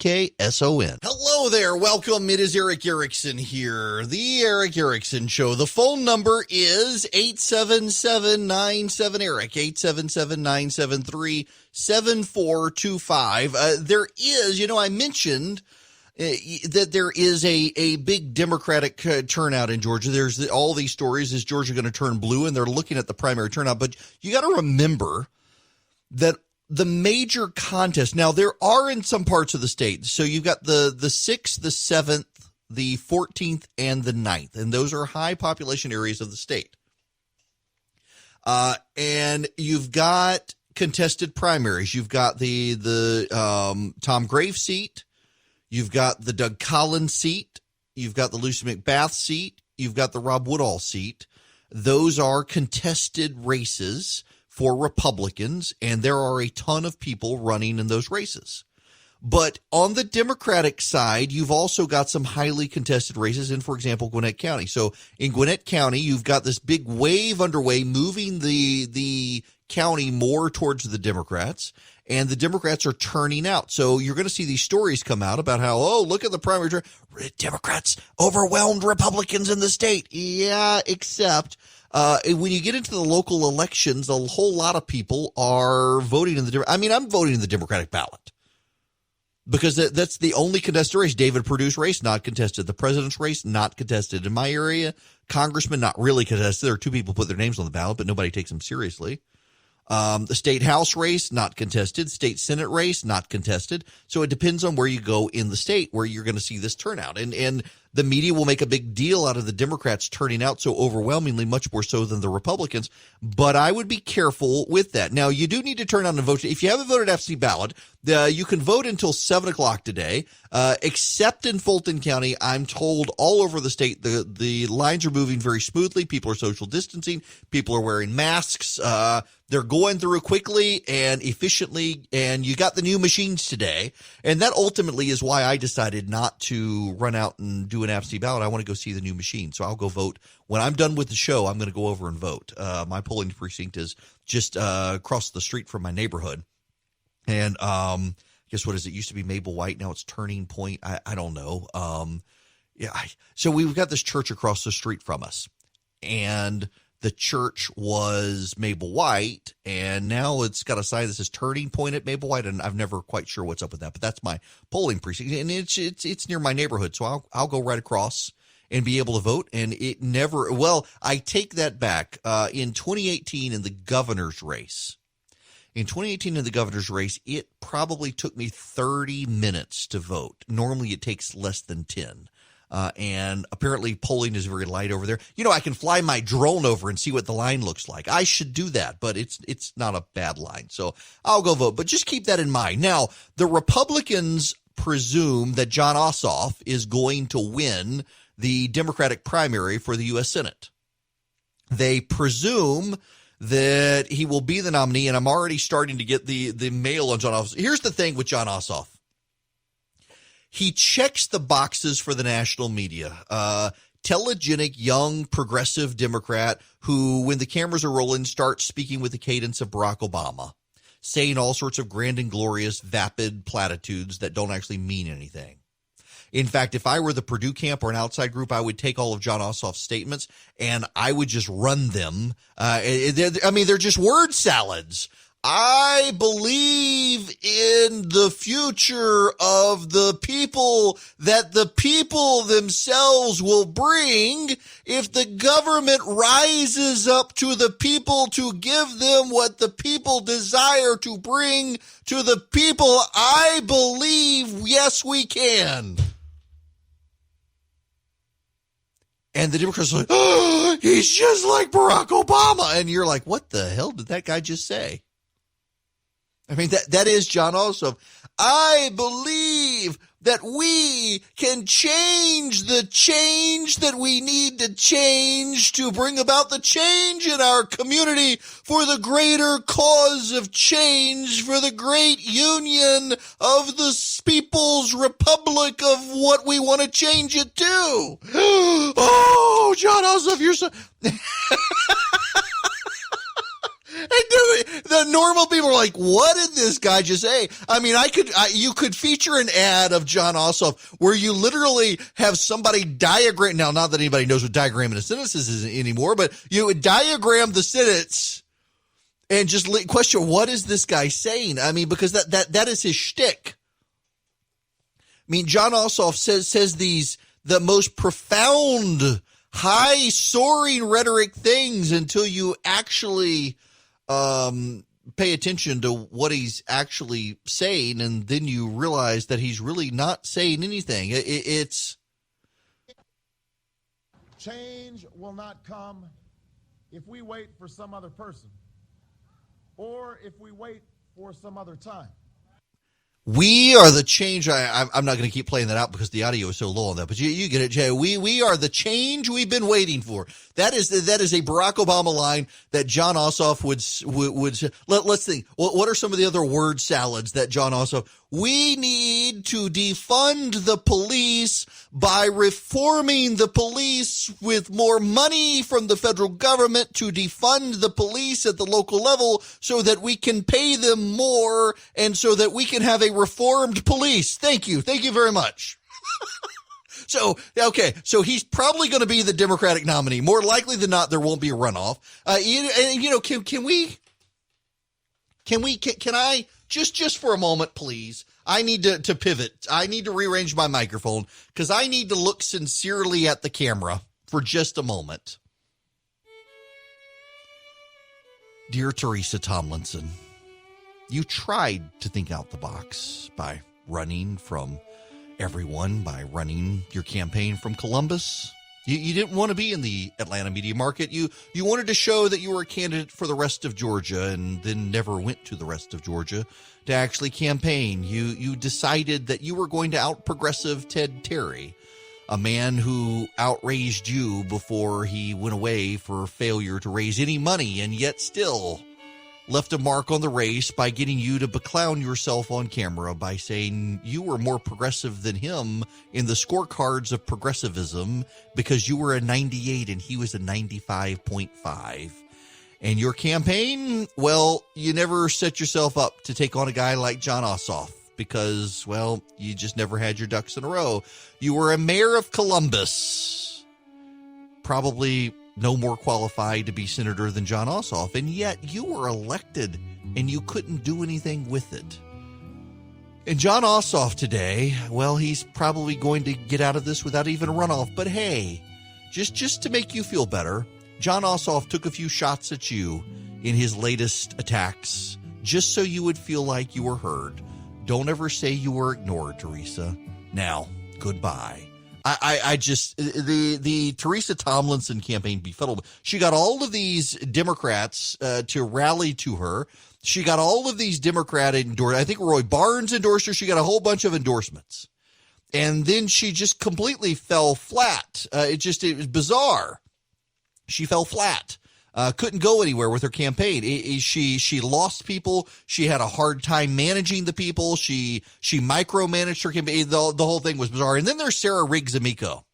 I mean, if anything, see, this is the thing with John Ossoff, very much like, so Ossoff in the Karen Handel race, 2017, the special election against Karen Handel, John Ossoff, he was able to win by capturing the attention of progressive Hollywood types who poured money into his campaign so he could overshadow about 15, 16 people in the race. Remember, they were all piled on the ballot together, Republicans and Democrats, and he was able to do this. And then he lost to Karen Handel in that district where it had massive turnout, and yet they still voted for Karen Handel over him. Now, you've got the situation where he's running against Sarah Riggs-Amico and Teresa Tomlinson. With Sarah Riggs-Amico, she was the Democratic lieutenant governor nominee in 2018. In 2018, this woman ran a statewide race and came close enough to Jeff Duncan to file a lawsuit challenging the election, which she ultimately lost. And now she's a nobody again. That was the most bizarre thing that I don't think people outside of Georgia actually appreciate. The woman who ran statewide for lieutenant governor and actually did a good job running for lieutenant governor in the state for a Democrat in the state of Georgia with Stacey Abrams at the top of the ticket. She did a good job getting herself media attention, getting herself positive media mentions, and then she went back to run her father's business. It went into bankruptcy. She was able to turn that into an attack on the president for what he did to the economy with tariffs and the like, and then she did nothing. And she had the money to do something, and she did nothing, and she's going to go down in flames against John Ossoff. The whole thing, just I don't understand it. I don't. And now they've set Ossoff up. And here's the thing. Ossoff was never roughed up by the media because he was the media darling. Against Karen Handel, there is all sorts of opposition research against John Ossoff. Like, for example, he worked for Al Jazeera, which was Osama bin Laden's favorite TV network. Not only did he work for Al Jazeera, Osama bin Laden's favorite TV network, but where does an investigative journalist get the amount of money that Jon Ossoff apparently has? Is it his? Did he earn it? Did it come from his parents? What? I mean, there are all sorts of questions to raise about Jon Ossoff. And remember, the national media is not going to vet him. But the local media in Georgia tends to be more curious and less partisan than the national media. And there are all sorts of questions to be raised about him. The whole thing is shady. And you can be sure David Perdue is going to do that. Now, here's the other thing. Is people look at David Perdue and they see him as some sort of guy with a silver spoon in his mouth. And that's not really true. David Perdue is a public school kid from Middle Georgia whose parents were public school teachers. He is an American success story. He did not inherit wealth from his parents. He got into the private sector and became successful, ultimately becoming the CEO of Dollar General. And now he's in the U.S. Senate. And there are a lot of people who will look at David Perdue and they will paint him as some out-of-touch rich guy when he has a very compelling life story and he's got the money to spend to tell that story. And this is a story a lot of Georgians either forgot or they did not know. And they're going to figure it out. And all of these fan fiction stories of the left that this is the year Georgia turns blue, well, you can put them in the file and recirculate them in 2022 because I just don't see Ossoff as the type of person who's going to galvanize people to go out and vote for him. And again, you're in a presidential cycle and you're in a cycle, frankly, where the president is still – it may only be a point or two ahead of Joe Biden in the polls, but in this environment in Georgia, at a time the Democrats say Georgia is suddenly a blue state, that's actually really good for the president, and that's going to trickle down the ballot to the other Republicans. Now, speaking of the economy, this hour of the program is brought to you by First Liberty Building and Loan. If you are a business and you need access to capital, First Liberty wants to help you. They specialize in helping businesses grow their businesses. They are not for individuals looking for bank loans, but for businesses. And if you got a business and you need access to capital, they want to help you. Now, if you're a business and you need access to the payroll protection program, they also want to help you, and there's still money available, and they can help you. What you do is you go to firstlibertyga.com and you fill out the paperwork. You online, it's an application online. And First Liberty of Georgia will help you get into PPP. If you're a small business, and listen to me, people, you're a small business, you haven't reopened yet, or you're still on hard times with the reopening, and you haven't applied, give it a shot. I mean, it's no risk. If you maintain your payroll, it becomes a grant, and you don't have to pay it back. It becomes not a loan. So go to firstlibertyga.com. They cannot guarantee you access to the program. They will do their best to help you. I highly recommend them. The Frost family are friends of mine.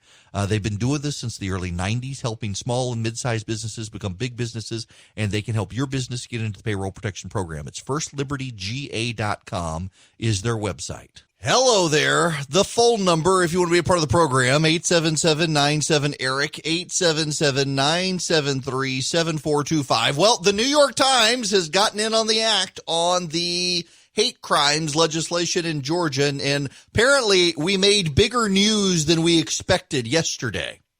The lieutenant governor saying that if we're going to do hate crimes, he has some technical changes. Let me explain one of the issues for you with what the House of Representatives is doing. And they want a hate crimes legislation that would essentially allow it to be politicized. So it would be a sentencing modifier. What that means is that you decide to charge someone with a hate crime and say that they killed this person or they damaged their business or property because of their sexual orientation or their race or their ethnicity or their gender or religion. We would allow a judge to then enhance the sentence. So they go to the jury for the regular charge, and then the judge gets to determine if it was a hate crime and enhance their sentence, throw them in jail more. What you're going to find is that judges do this in campaign years. So the alternative that some of the Senate Republicans are looking at is we don't just need to include the federal list of protected classes and add sexual orientation to it, which is what the left wants. So essentially it's race, sex, national origin, and ethnicity. add to it sexual orientation. That's what the Speaker of the House and the Democrats in the House want. They also want to add police and political views. Some of them do, which I think is the right way to do. Listen, we are in a situation right now where I guarantee you're going to start seeing violence against police. If you're going to do a hate crimes bill and you think that the political winds are so strong you can't avoid it, add police to it and add political speech to it, because you have on college campuses these days increasingly violent radicals trying to shut down conservatives. You should protect their speech. But then here's the other thing. What you need to do is make sure that you have a situation where the jury deals with this and not the judge. You want to get the politics out of it as much as possible. And listen, I oppose hate crimes legislation, but I always tell you people, I say that endearingly, you people, know when you're in the minority, even if you think you're right. Know when you're in the minority, even if you think you're right. And I know I'm in the minority here. I know overwhelmingly that I'm in the minority on this, and most people are okay with hate crimes. Georgia's only one of 4 states without it, and people think might as well go ahead, give them a win. I still think it's wrong. I still think it's a thought crime. But I also do still think if you are in a situation where you can't avoid passing it, then you should at least set yourself up to protect other classes like police and political thought and political speech. And then you should also make sure and work very hard to make sure that you're in a situation where you are letting the jury deal with it and not a judge who could potentially politicize it. So the New York Times now calling for it. You're going to see pressure build. Now, let me go to the phones. Bill is calling. Bill, welcome to the program. Hey, man. How you doing? Good. How are you? Well, I went into my voting place today here in Athens, Georgia, in Clark County. I went to the same place I've voted for 16 years, and I did not exist on the voter rolls. And what was funny is my wife went in 2 hours behind me, and she went through without an issue. I had to sit there in the voting place and fill out a provisional ballot and write all my information, and then they gave me a Sharpie with a handwritten ballot, and I had to fill it out and fold it up and put it on the paper, and then put it in the envelope. And the envelope that they put it in makes you choose your party affiliation beside your name on the outside of the ballot. Yeah. And then I was given a sheet that said that I should go to the Board of Elections within 72 hours to verify that I exist. And I don't understand why that happened, because, I mean, I'm registered through my driver's license. I called the DMV and did their automated line, and my driver's license is current and valid. And like I said, I've lived in Athens for 22 years and voted at the same polling place in every single election and have never had an issue. Well, I don't exist, and I don't. Yeah. Really know so what you're saying is you're an undocumented American, is what you're saying here. Evidently, I mean, yeah. Listen. I don't know. So I will tell you, this does happen. You're not alone. When I was a lawyer, I dealt with these issues, and no one can ever seem to explain how this happens. But you're not alone in the number of Georgians this happens to. And a lot of people try to make this an issue of race, and it's not really an issue of race. It happens. They accidentally say there are two of you, and one of you should have been purged from the rolls, and because you both have the same name, both of you accidentally get dropped because the other guy was a non-voter. These sorts of things happen. They can get it fixed with your provisional ballot, but be on top of that to make sure your vote does get counted. It is me. Welcome. It's Eric Erickson here. The phone number is 877-97-ERIC, 877-973-7425. And yeah, I did. Yes, the pause was actually just a brain fart. Sorry, we have reached that point in the program where we have less than half an hour to go, and my brain is starting to lock up on me. The Kentucky governor, Andy Beshear. Okay, I'm awaiting the think pieces comparing Matt Bevin to Donald Trump. Matt Bevin, who by the way, I know and like Matt Bevin a lot, but his campaign, I was less than impressed with Matt Bevin's campaign. Matt Bevin, so let me tell you a story about the Bevin. And by the way, so I backed Matt Bevin in the Senate against Mitch McConnell. He challenged Mitch McConnell years ago, and then he went on to become governor. And I didn't back him in the governor's race, because I honestly, he was like at 9% in the polls. It didn't seem like he had a shot at all. And so some friends of mine said, listen, Matt's an awesome guy and we would back him, but he doesn't have a shot. And we got one guy who's on the cusp of winning, and he's a good Christian guy, better than the other guy. Could you support him? I said, okay. And then Matt, those two guys, the two guys, Matt was in third place. Those two guys destroyed themselves, and Matt ran up the middle as the uniter and won. And good for him. And he, I thought, actually did a good job holding the line as governor of Kentucky. But he did a lot of tone-deaf things, things that ultimately became unpopular, made a lot of decisions in his last year in office that rubbed people the wrong way, and wound up losing to Andy Beshear. A lot of Republicans voted for the Democrat to be rid of Matt Bevin. And I keep waiting for the national media think pieces on the similarities between Bevin and Trump. And I got to tell you, can I just stop here? Can we let's have confessional moment, shall we? I didn't support the president in 2016 for a whole variety of reasons that, are starting to come back up to the surface. And I told him, I've told him that I would vote for him in 2020. And here's the thing. So in 2016, I never thought that he was going to win. And a lot of my friends were like, you're wrong. Now, I let me be clear. I would not have supported him if I thought he was going to win. I really don't find the man to be very likable. And the stuff that even now that he's doing on Twitter, I think he's his own worst enemy. And I think everybody listening kind of knows that he's his own worst enemy. He lacks the self-control and the impulse control to really focus the way he should. But I didn't think he was going to win in 2016. And all my friends were like, no, trust me. People hate Hillary so much. He's going to win. He's going to win. And he did. I was wrong. Had to eat crow on it. And now we're in 2020. We're June 9th in 2020. And most, not all, I shouldn't even say most, but a significant portion of my friends who in 2016 were telling me I was wrong and he was going to win are now telling me it's over.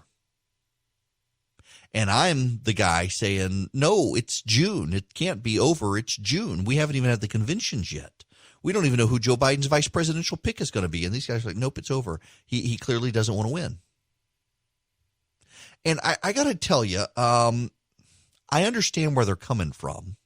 You can see so clearly what the president needs to do because he's not a challenger against Hillary Clinton now. He's the incumbent sitting president of the United States. There are riots in the streets. There are protests. We've got a global pandemic. We got economic problems, and on it goes. And the president is on Twitter tweeting out conspiracy theories about the old man who was shoved by the police in Philadelphia or Massachusetts, or wherever it was up north. He can't help himself. And so I understand people's frustration, but I also understand that it's June. And if I am in the role of someone who, regardless of my feelings on the candidates and just playing it straight at the analysis level, it's June. There is time.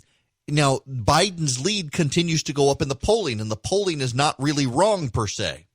When you get to that level, when you get to 10% in the polling where Joe Biden is, you do have trouble.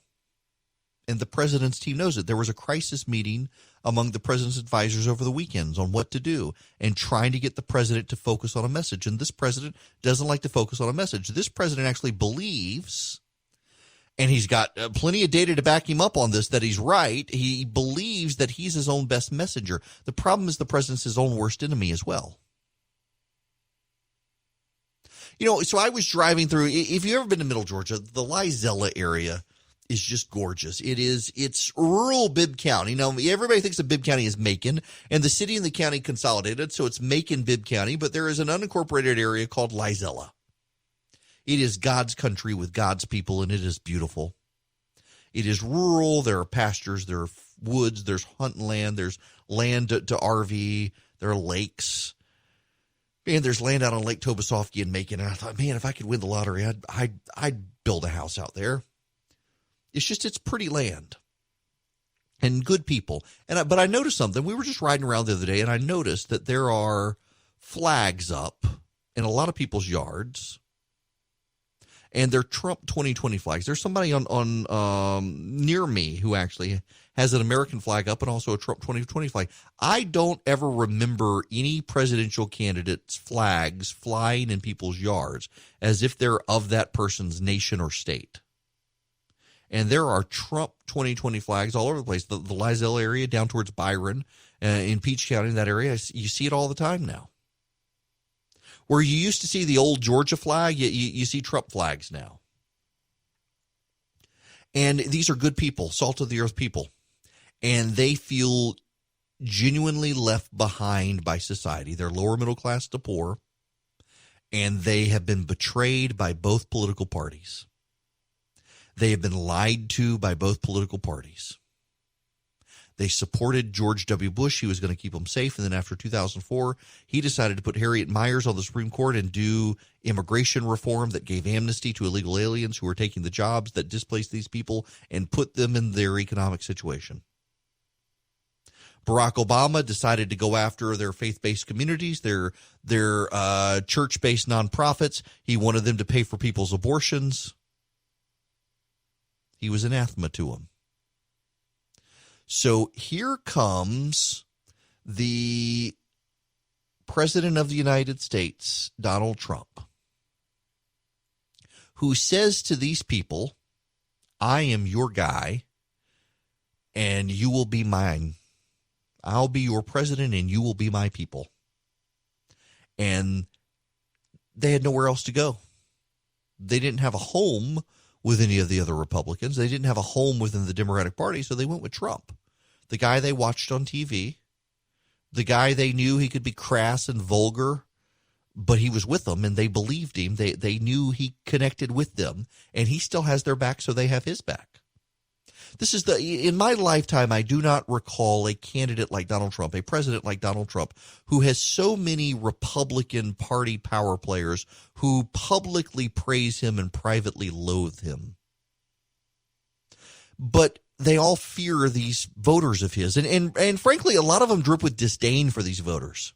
I don't know what's going to happen to these people when Donald Trump goes away. I really don't. Maybe Joe Biden will find a way to connect to them. I see a lot of Republicans ostentatiously trying to hump the president's leg to get the attention of these people, saying, me, I hump better than that guy, I hump his leg better than that guy. It really is embarrassing. I'm embarrassed for the people who are doing this. I call it ostentatious Trump humping. It's just bizarre to see these people go through these elaborate rituals to prove that they're the heir to Trump. And they know that these voters are going to come for them. There will be people, remember the scene in Wizard of Oz where Dorothy throws the water on the Wicked Witch of the West and she begins to melt. And when she's gone, the soldiers turn out to be happy. The flying monkeys may have been angry, but the soldiers were happy. And that's what it's going to be like when Donald Trump leaves, whether he loses or he's term limited. When he's gone, you will have a lot of Republicans who openly begin to cheer he's gone. And there will be a lot of people who are upset that he's gone because they knew he had his back. And the question is going to be for 2024, who can have those people's back while also bringing in other people by maybe having some of the president's policies without having some of his abrasiveness. Josh Hawley, I think, is trying to make a play for this. Nikki Haley is. Tom Cotton is. A lot of them are. And the interesting thing is across the board, you're going to have this purge within the party. There will be those who get purged because they weren't loyal enough to the president, and there will be those who get purged because they were too loyal to the president. It will be a very bizarre time for the GOP, which makes me think if the president wins in 2020, it will be delayed inevitably by a couple of years. But if he loses in 2020, by God, the day after the election, the purges begin.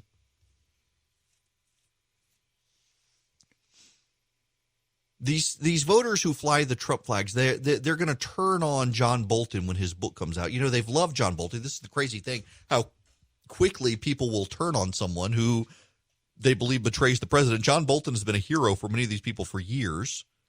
He's been loved by conservative talk radio. He's been loved on Fox News. He's got a book that comes out later this month that apparently is scathing about the president. You know, have you ever seen Game of Thrones? Ramsay Bolton, he had those dogs. They turned on Ramsay Bolton. These people are like, they will be like Ramsay Bolton's dogs turning on John Bolton. They will tear him to pieces for being disloyal to the president. But I want to talk about this for just a moment. Because a lot of these people, a lot of the Republicans who are standing shoulder to shoulder with the president, even if they don't like him, they're trying to use the president as a shield to stop the advance of progressivism in this country. But the advance of progressivism in this country, I believe at a theological level, is really an advance against the faith. And you can't stop the world advancing against the faith on the world. Only God can do that. A lot of these people are using the president as a spiritual shield when he can't be a spiritual shield. I understand why evangelicals are loyal to the president. I understand why people like me would vote for the president in November. He is arguably the most pro-life president in our lifetime, ever. The Democrats have been at war with people of faith, saying they want to take tax-exempt status away from churches that won't do gay marriage. The president stands with the police. I totally get that. I'm with you. He's had great judicial picks. I'm with you. But I really think a lot of people are looking at him as a political savior to a spiritual problem in their life or the life of this nation, and that's not going to work. He's not you think he's the guy who's protecting you, but actually he's speeding up the problem. The president, there is ample data out there now showing that the president is actually a catalyst for people turning hostile towards people of faith. There are so many Christian leaders in this country who have beclowned themselves in defense of this president. And by the way, that's a criticism not of the president, it's a criticism of them. I mean, some of these people, the Jerry Falwells and the Robert Jeffries of the world who would just get on TV and hump the president's leg. The president says that Planned Parenthood is good. You know, well, Planned Parenthood does do some good things. Remember that from 2016? They do this sort of stuff, and it's outrageous.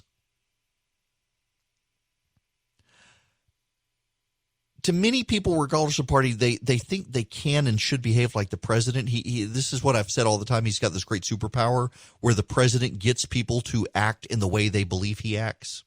So if you think the president is a womanizer, you will become a womanizer. If you think the president tweets nasty stuff, you will tweet nasty stuff. And there are a lot of people who see the president as a fighter, and so they fight and they choose to divide, and they make it about us versus them. They see the political fight. It's a struggle between their way of life and something that's against their way of life. And to a degree, they're right. But to a degree, they're so busy clinging to this idea they have of the United States that may not be true. They can't actually recognize what the country is or what the country has become. People who are holding on to the last vestiges of something, and they're using Donald Trump to do it, and he's term limited, even if he wins. And I feel like we're in this period of sorting. It is a great period of sorting. Who are the people who really believe the things they espouse? And the people who are just in the cult of personality? Who are the Christians? Who are the evangelicals who really believe by faith that they've got an actual Savior who created the universe? And who are those who claim to be of faith, but really they're in their bass boat on Sunday and they're voting for Trump to be their Savior?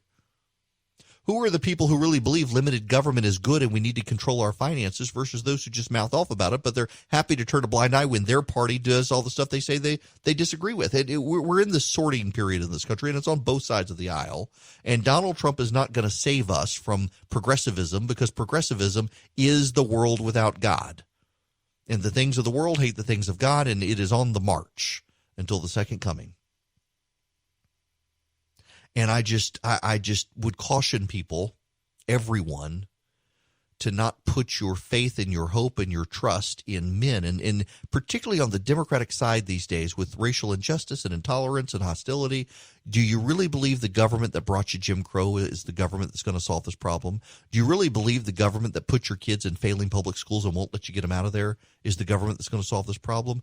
Don't put your hope and trust in government and in men. It always ends badly for you. So I distracted myself with the Bevin-Trump comparison earlier. I was really wanting to talk about Andy Bashar, the governor there. The Republicans in the state decided they were tired of Bevin. They worked with the Democrats. They threw him out. And now Bashar has come out yesterday, and he said he's going to start a new program in the state where every black citizen in the state of Kentucky, with certain parameters, is going to be able to get free health care paid for by the state. And the national media just went gaga over it. Oh, yeah, Andy Bashar, he's such a good guy. I can't believe he's going to do this. This will improve the situation. And then people were like, wait a second. How can he do this? This is racial discrimination. How can he do this? He can't. Now, certainly there are parameters by which he can, but he can't just make it about black citizens in Kentucky. He's got to make it about citizens regardless of race. Otherwise, it's discrimination. And you see, this is one of the issues. I suspect we're going to have some level of frustration here coming up because a lot of the things that people will say are systemic racism, you will find you run into legal challenges when you try to upend them because it looks like you're giving preferential treatment now to black citizens. And they're going to have to be very careful about the way they do that. And man, Bashar, he's probably a one-term governor, and he's just going for broke as a result. I don't blame him for doing it. But he's got a legislature that has a veto-proof Republican majority. He's going to be very careful how he gets this done. But it's just fascinating to watch the media cheer stuff on like this, and then all of a sudden say, "Hey, wait a second, can he actually do that?" No, my friends, he can't. Before I get out of here today, I want to point something out. Have you noticed whatever happened to all the blood on Brian Kemp's hands? We haven't actually seen a spike in cases in Georgia. We've actually continuing to see a downward trajectory in Georgia. There was a little bit of a bounce up in the 7-day average, but not really, and it's headed back down again, pretty decisively so, as the virus continues to get out of the state of Georgia. Even the IHME model for Georgia continues to show. In fact, if you text the word data to 33777, you can see all this stuff yourself. You don't have to see me doing it. The state of Georgia continues to show that we are on a downward trajectory in the state of Georgia. It continues to show, well, I will say the IHME modeling has revised up all of a sudden, now suggesting we're going to have like 3,046 cases in the state of Georgia on July 1st, instead of they were almost like down to 100, and then 2,332 in August. But that's not really Brian Kemp's issue, is it? It's the protesters got out there, and the protesters started spreading the virus. But is that really the case? Because what we're seeing is when you take the models and you take the 7-day rolling averages and you take the adjustments, you start to see these collapses. There are only 7 states in the nation that are seeing major rises in cases. In fact, even Georgia, remember, it's the rate of transmission. If it's above 1, you start to see a spread. And if it's below 1, you start to see a decline. And Georgia spiked for a couple of days because of the data. And now it's back below 1 again. It was above 1 for maybe a week, and now it's back below 1. And the rolling average shows the virus is starting to fade away. And notice we're not hearing, after all of that screaming about the blood on Brian Kemp's hands, we're not hearing that anymore. Things are actually going okay in the state of Georgia. It is incredible that the people who said he was going to kill all sorts of people are now refusing to apologize. It's actually, it's incredible that what we are seeing is a media in this country running so far to the left now, part of the resistance, that they don't even want to own up to the fact when they got things wrong. There are reporters today. So there's a crazy tweet from the president today. And it's about a conspiracy theory about the 75-year-old activist who was shoved by the police, that maybe the man actually had a blood packet and he fell over himself and it was all staged. It's crazy. Reporters have printed this out to ask Republican senators what they think about it. When is the last time they printed out statements from the Democrats asking Democrats, do you really want to defund the police? Do you support this tweet? What do you think about this? They never do that to the Democrats. They just discredit themselves on all of this sort of stuff. And they don't even, I think they know and they don't care at this point is what's going on here.